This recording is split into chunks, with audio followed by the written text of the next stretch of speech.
এখন আমাদের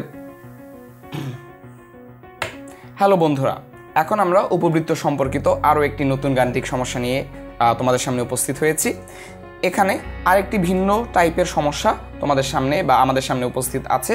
তো আমরা চেষ্টা করেছি এই প্লে লিস্টে যে উপবৃত্ত সম্পর্কিত যত প্রকার গাণিতিক সমস্যাই থাকুক না কেন সবগুলোর একটা করে টাইপ বা অন্ততপক্ষে একটা টাইপ বা একাধিক উদাহরণ দেখিয়ে প্রত্যেক টাইপের ম্যাথ সলভ করার জন্য, যেন তুমি তোমার এই ভিডিওগুলো দেখা শেষ করে তোমার বই খুললেই তুমি যে কোনো অঙ্ক খুব সহজেই দ্রুত সমাধান করে ফেলতে পারো।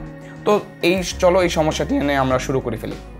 তো আমাদের বলা হচ্ছে পি এর মান কত হলে P x square plus 4y square equal 1 উপবৃত্তটি +-1 বিন্দু দিয়ে অতিক্রম করবে। অর্থাৎ পি এর মান আমাদের এখানে নির্ণয় করতে হবে। বলা হচ্ছে এটা হচ্ছে আমাদের উপবৃত্তের সমীকরণ এবং এই উপবৃত্তটি +-1, 0 বিন্দু দিয়ে যায়। তো এখন আমরা যে কাজটি করতে পারি তা হচ্ছে এই +-1 এই সমীকরণে আমরা দুইবার বসিয়ে দুটি সমীকরণ পাবো এবং সেখান থেকে আমরা খুব সহজেই পি এর ভ্যালু কিন্তু বের করে ফেলতে পারবো। তো চলো শুরু করা যাক। সো দেওয়া আছে P x square plus 4y square is equal to 1 একটি উপবৃত্তের সমীকরণ যা +-1, 0 বিন্দুগামী।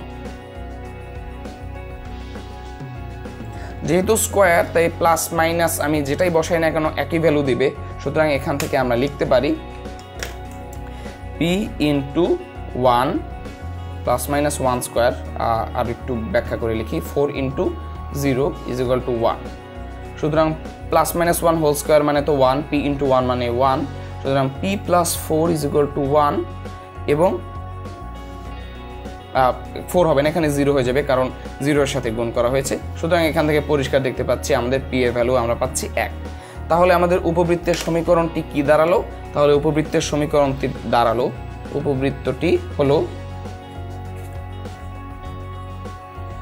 x square plus 4y square is equal to 1, বা একে আমরা প্রমিত রূপ দিয়ে লিখতে চাইলে x স্কোয়ার বা plus y square x square by 1 লিখতে পারি, 1 square plus half whole square is equal to 1।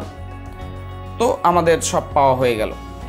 তো আমাদের দেখতে পাচ্ছি পি এর মান কত হলে উপবৃত্তটি +-1 বিন্দু দিয়ে অতিক্রম করবে।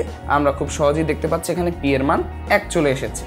এই ধরনের অঙ্কে যা হয় যে এই পি এর মান প্রথমত আমাদের বের করতে বলা হয়, তারপর সেই যে আমরা কাঙ্ক্ষিত উপবৃত্তের যে সমীকরণটি পেয়ে গেলাম এই সমীকরণ থেকে এখন যেহেতু আমাদের এ আর বি এর ভ্যালু জানা হয়ে গেছে, এই এ আর বি এর মান দিয়ে এখন উপবৃত্তর সম্পর্কিত অন্যান্য বিভিন্ন রাশির আমাদের মান বের করতে বলা হতে পারে। তো এ ধরনের অঙ্ক আশা করি তুমি খুব সহজেই সমাধান করে ফেলতে পারবে এবং পরীক্ষায় বেশ ভালো ভালো নাম্বার অর্জন করতে পারবে।